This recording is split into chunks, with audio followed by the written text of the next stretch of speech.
Hindi man kaaya-ayang tignan, pero sinasalamin ng tarpaulin na yan ang madugong katotohanan na maaring mangyari sa mga matitigas ang ulo na magpapaputok.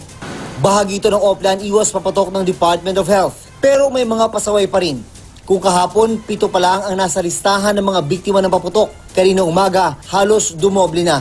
Mula December 21 hanggang kaninang umaga, 13 fireworks-related injuries na ang naitala ng DOH mula sa report ng iba't ibang Sentinel Hospital sa bansa.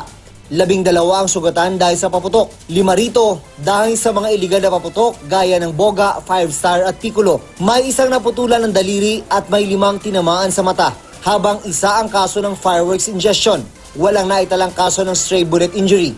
Yung kalahati sa kanila, halos yung mga illegal fireworks pa rin yung Boga, yung 5-star, tsaka yung Piccolo. Sa pagsalubong noon sa taong 2018, 463 fireworks-related injuries ang naitala ng DOH. Hanggang January 4, mananatiling nasa code white ang mga ospital ng gobyerno bilang paghahanda sa mga susunod pang mabibiktima.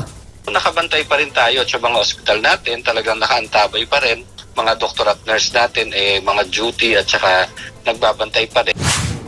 Mahigpit po ang pinagbabawal ng pamahalaan ng paggamit ng paputok. Sa Bukawi, Bulacan, na tinaguriang Firecracker Capital, walang tigil ang loudspeaker sa pagpapaalala sa publiko na bawal ang pagpapaputok kung saan-saan. May itinayo na rin command post ang PNP at BFP sa mga lugar kung saan hile-hilera ang tindahan ng paputok. Sa mga establishmentong ganyan, ma'am, usually wala pong naka-display.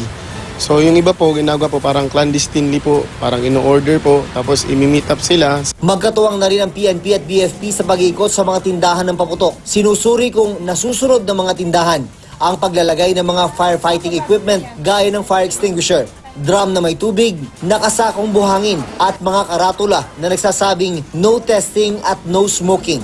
Ako si Jun Veneracion, ang inyong saksi.